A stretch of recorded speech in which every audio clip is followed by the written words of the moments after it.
damai sejahtera Allah yang melampaui segala akal, itulah kiranya yang memelihara hati dan pikiranmu di dalam Yesus Kristus Tuhan kita. Amin. Amanginang, Bapak Ibu, Saudara-saudara yang dikasihi Tuhan yang berada di gedung gereja ini di lantai 1 dan lantai 2, demikian juga untuk seluruh jemaat Tuhan yang mengikuti ibadah ini secara live streaming. Dari mimbar ini kami menyampaikan salam kasih sukacita yang dari Tuhan. Shalom. Minggu kita hari ini adalah Minggu Rogate. Rogate berarti berdoa. Di dalam Minggu Rogate, khotbah yang menjadi renungan bagi kita adalah yang tertulis di dalam kitab Yakobus 5, dimulai dari ayat 13 sampai ayat yang ke-18. Saya akan bacakan bagi kita semua, marilah kita mengikutinya di dalam hati.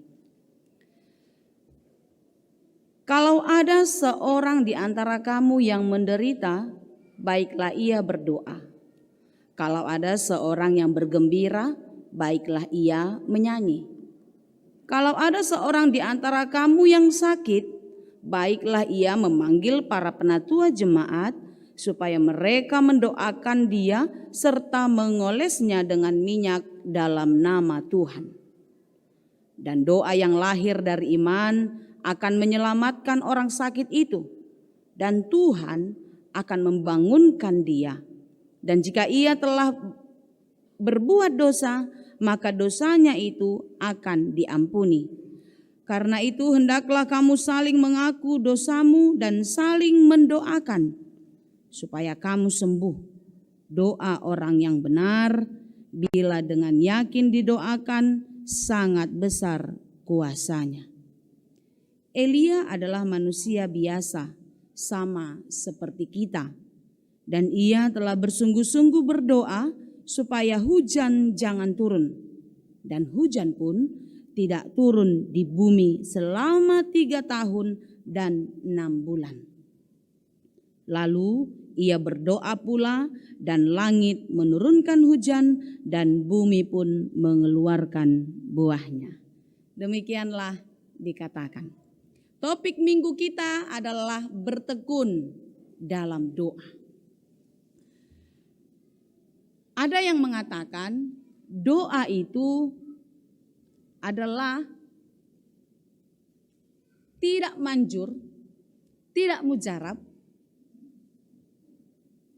bila tidak disampaikan dengan iman.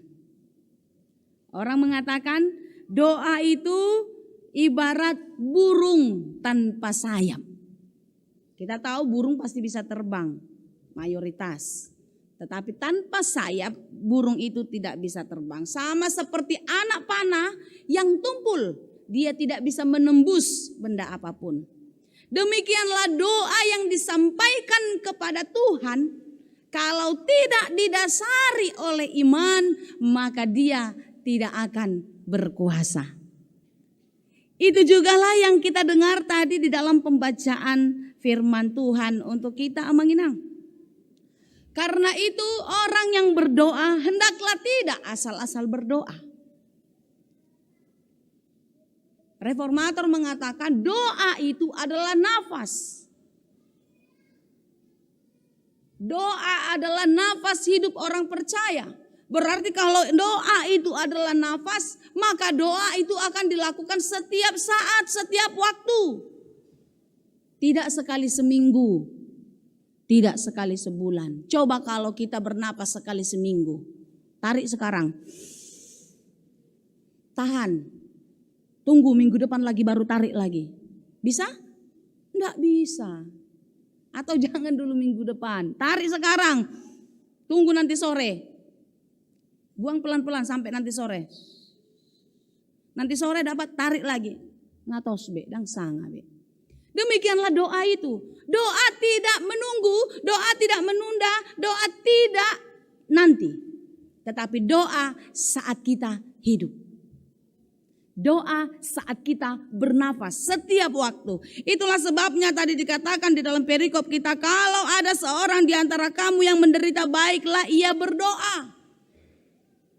Jadi kalau kita menderita, kita harus berdoa. Jadi kalau kita lagi susah, lagi penat, tarik napas dalam-dalam.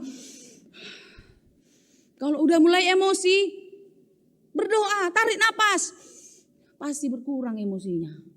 Walaupun masih marah, masih kesal, tapi enggak meledak-meledak lagi. Itulah hebatnya doa itu.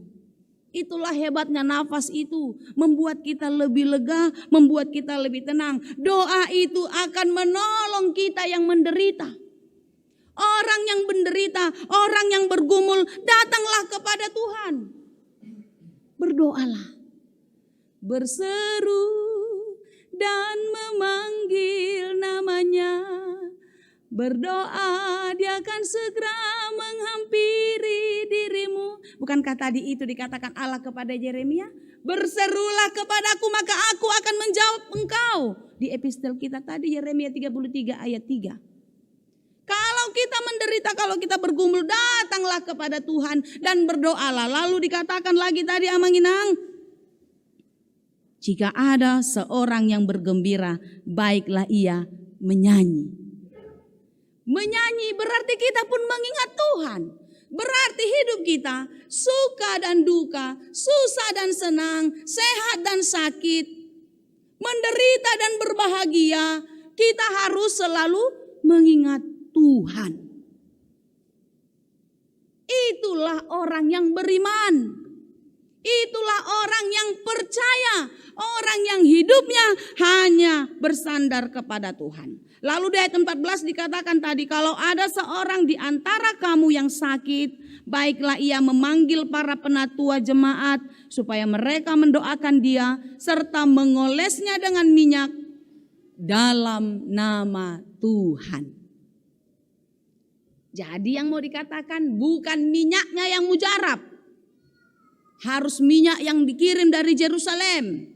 Harus minyak yang dibeli dari luar negeri. Atau minyak yang mereknya ini. Tidak. Saya nggak di-endorse ya, nggak usah sebut merek ya.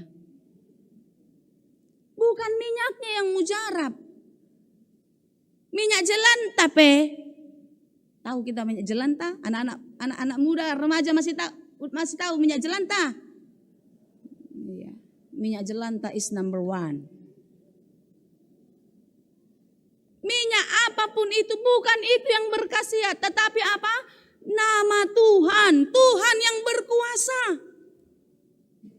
Jadi orang yang beriman ketika dia di dalam penderitaan, di dalam pergumulan, datang kepada Tuhan, meminta pertolongan Tuhan, maka Tuhan berkenan kepadanya. Dikatakan tadi, baiklah ia memanggil para penatua. Mulodao do jabun situai. Kalau di kampung kan nggak semua dekat. Ke sini aja kita dekat, samping kita rumah Sintua Wik. Atau bahkan keluarga kita, kan gitu.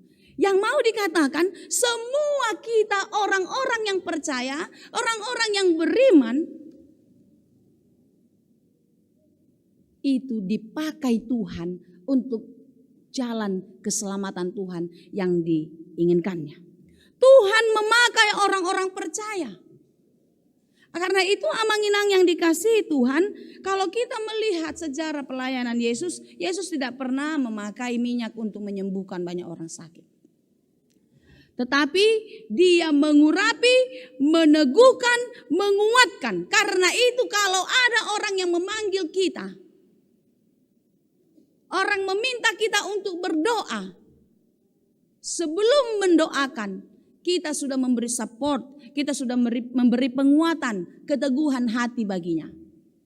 Jadi orang-orang yang diminta itu harus menjadi kekuatan. Pernahkah kita mengunjungi orang yang sakit? Yang sakit itu bukannya makin sembuh, malah makin sakit. Pernah kita mendengar itu cerita itu? Satu waktu ada seorang ibu yang pusing. Aduh, saya pusing sekali. Untung saya tadi ditangkap sama teman. Mungkin ibu-ibu pernah mengalami. Kalau nggak ditangkap mungkin aku sudah jatuh, sudah fatal akibatnya. Pusingnya gimana? Pusingnya muter-muter gini ya, kayak naik kapal sempoyongan. Iya. Mual ya? Iya. Mau muntah? Iya. Pejam mata juga masih pusing. Iya. Kok tahu? Iya. Kakakku dulu kayak gitu. Terus kayak mana kakaknya? Mati. Ikut yang cerita itu pun mati cepat. Bukannya dia makin semangat. Kadang tanpa kita sadari, ya itu hanya sebatas cerita, tapi mungkin ada terjadi. Kau kali malas kali kau makan. Itulah jajan-jajan aja kerjaanmu. Itu mendaunkan hatinya, bukan malah memberi semangat, mensupport dia. Ya, jadi ketika kita dipanggil, orang memanggil kita untuk mendoakan. Sebelum kita berdoa, kehadiran kita, kata-kata kita ini harus menjadi berkat, kekuatan bagi saudara kita. Amin. Amanginang, dangholan akasituaw na neng dohonon na dison. Alai, sude semua kita orang-orang yang percaya, orang-orang yang beriman kepada Tuhan dan yakin kalau doa kita berkuasa karena kasih Tuhan. Lalu yang berikut Amanginang dikatakan lagi tadi di ayat 16, di ayat 15, dan doa yang lahir dari iman akan menyelamatkan orang sakit itu dan Tuhan akan membangunkan dia, dan jika ia telah berbuat dosa, maka dosanya itu akan diampuni. Doa yang lahir dari iman. Doa yang lahir dari iman. Jadi imanmu lah yang menyelamatkanmu, itu benar. Amanginang kita minta didoakan, tolong dong doakan supaya sembuh, tolong dong doakan supaya berhasil, tolong dong doakan supaya usaha sukses. Bisa itu terjadi. Kalau kita tidak berjuang, tak bisa. Itu sebabnya orang Batak bilang satongan di ulaon do tangiang. Alai molodang di ulahon, sidung do ulaon nei, enggak selesai. Ora et labora. Berdoa, doakan kerjamu. Kerjakanlah yang engkau doakan. Sehingga apa yang kita doakan itu akan berhasil, itu akan sukses ketika kita melakukannya dengan baik atau sebaliknya. Oleh karena itu, Amanginang yang dikasihi Tuhan, tetaplah kita mengingat dan percaya kepada Tuhan. Di dalam iman kita, kita akan sanggup melakukan apapun ketika kita melakukannya di dalam kebenaran. Dan apapun yang kita minta, apapun yang kita kerjakan, pasti berhasil ketika kita berdoa kepada Tuhan. Alanii Amanginang yang dikasihi Tuhan. Dan jika ia telah berbuat dosa, maka dosanya itu akan diampuni. Kita harus mendoakan orang lain. Juga kita mendoakan diri kita sendiri. Tuhan Yesus mengajar kita. Demikianlah kamu berdoa. Bapa kami yang di sorga. Kami artinya jamak. Saya dan saudara-saudara saya. Kita peduli kepada orang lain. Kita mendoakan orang lain. Berikanlah kami pada hari ini makanan kami yang secukupnya. Kita percaya Tuhan akan mencukupkan apa yang kita perlukan. Jauhkanlah kami dari pencobaan. Kita mendoakan orang-orang yang ada di sekitar kita. Jadi doa itu tidaklah egosentris, tidaklah kedirian kita. Tetapi kita mendoakan orang lain agar orang lain pun beroleh keselamatan. Itulah sebabnya tadi dikatakan doa yang lahir dari iman akan menyelamatkan orang sakit itu. Orang sakit bukan sakit secara fisik saja. Mentalnya, pikirannya, rohaninya. Kita dipanggil untuk mendoakan dia. Dan Tuhan membangunkan dia. Tuhan akan memulihkan dia melalui doa-doa kita. Karena itu Amanginang yang dikasihi Tuhan, iman kita itu berpengaruh besar sekali dan itulah kunci utama Tuhan menjawab doa-doa kita. Ingatkah kita iman perempuan yang sakit 18 tahun, dirasuki setan sampai dia membungkuk. Seperti itu pun penderitaannya. Dia terus datang pada hari Sabat memuji Tuhan. Dia datang terus mendengar khotbah Yesus. Dia terus mendengar pengajaran-pengajaran baik. Terus melakukan kebaikan. Bongkok-bongkok, sakit-sakit. Ketika Yesus melihat, Yesus menyembuhkannya. Ingat, Yesus menyembuhkan anak Yairus. Imanmu lah yang menyelamatkanmu. Iman kita itu kunci jawaban doa-doa kita. Amin. Jadi kalau kita berdoa, asal-asal berdoa, serupa doi kalau orang-orang yang rajin olahraga tahu ada teknik bernafas. Kalau olahraganya ini nafasnya tarik dari sini, buang dari sini. Ada itu untuk memperbaiki siklus peredaran darah, metabolisme tubuh. Ibu dokter pasti sudah lebih tahu. Napas itu pun gak asal-asal. Makanya kita napas itu teratur. Gak mungkin tiap hari. Nanti banyak kali diambil orang itu oksigen aku kurang. Kurang dihitam, biar hitam. Enggak bisa kan? Semua ada aturannya. Tarik nafas, buang. Nariknya dari hidung, jangan dari mulut. Karena ada di hidung ini ada bulu-bulu yang akan menyaring debu-debu itu. Semua ada caranya. Berdoa itu pun seperti itu. Tidak asal-asal doa.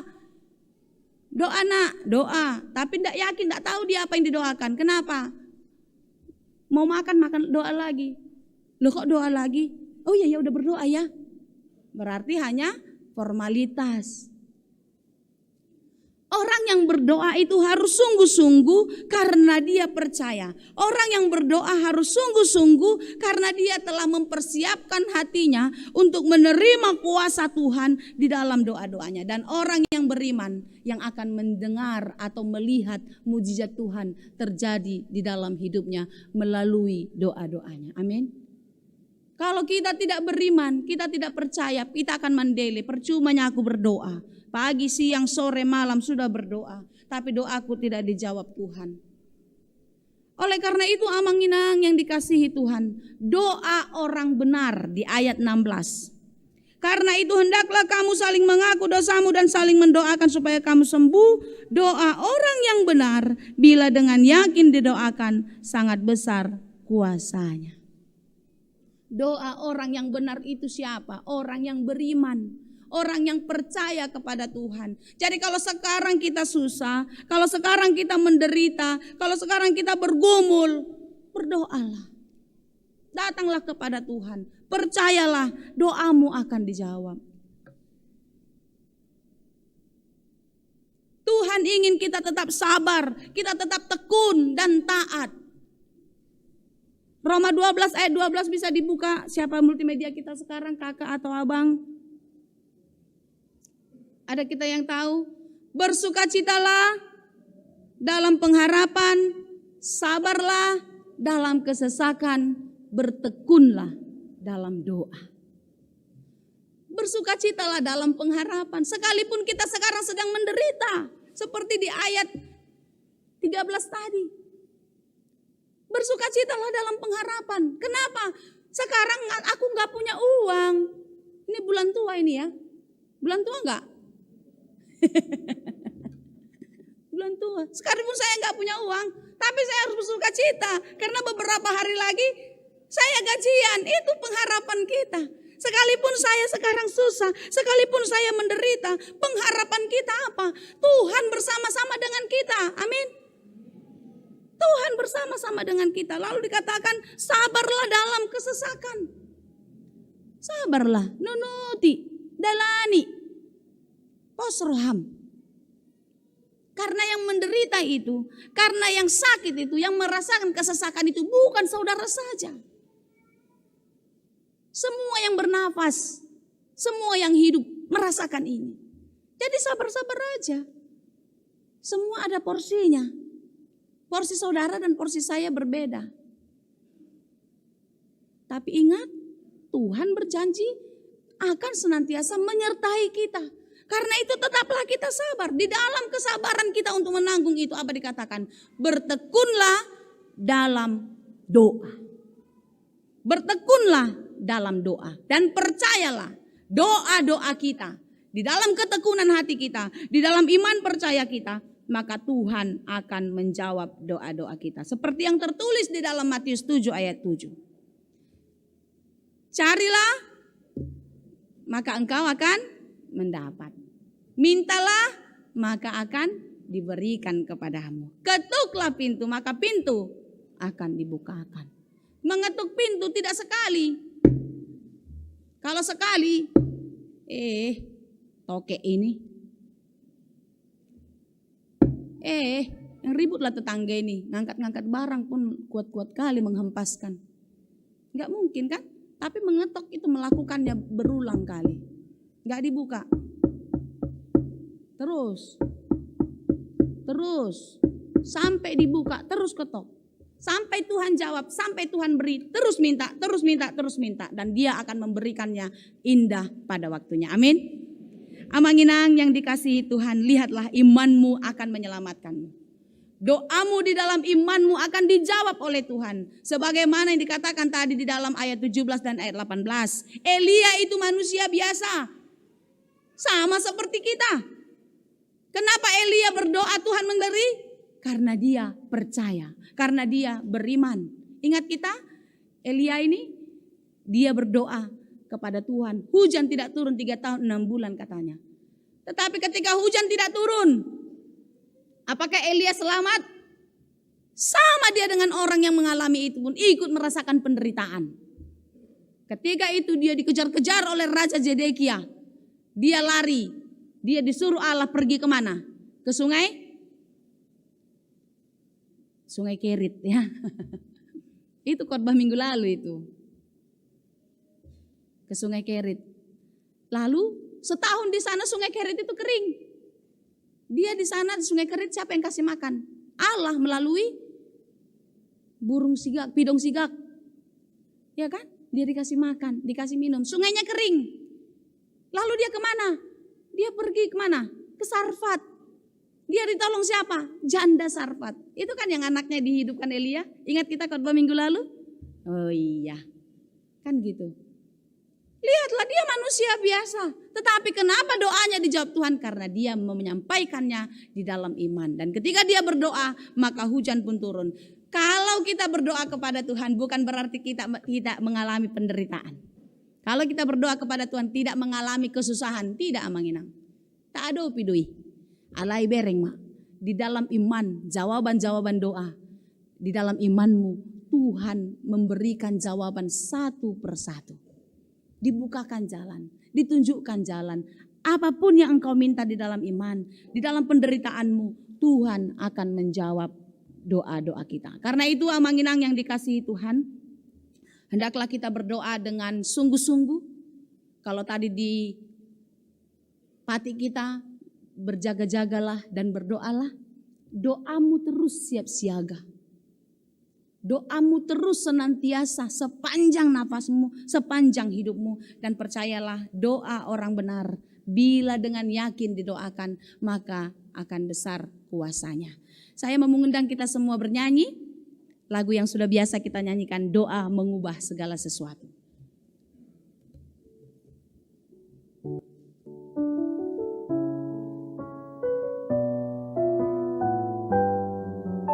Semua ya, jangan cuma saya aja. Saat keadaan sekelilingku ada di luar kemampuanku, ku berdiam diri mencarimu. Doa mengubah segala sesuatu. Saat kenyataan di depanku mengecewakan perasaanku, ku menutup mata memandangmu, sebab doa mengubah segala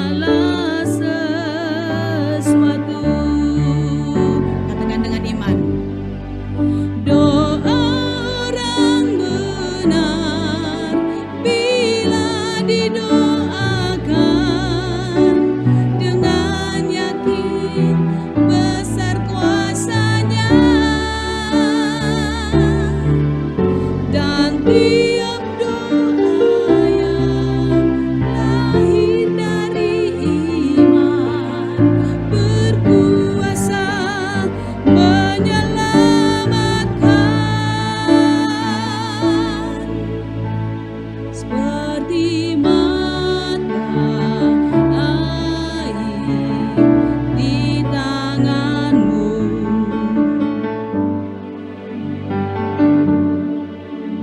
Pun kau mau, tiada yang mustahil di matamu. Doa mengubah segala sesuatu.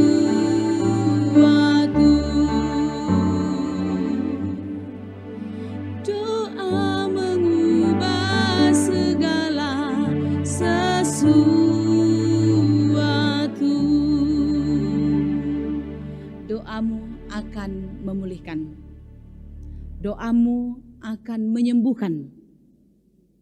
Doamu akan mengangkat semua beban-beban yang ada di dalam hatimu. Berdoalah dan mintalah kepada Dia di dalam roh dan kebenaran, di dalam iman yang sungguh-sungguh kepada Tuhan. Tuhan Yesus memberkati. Amin.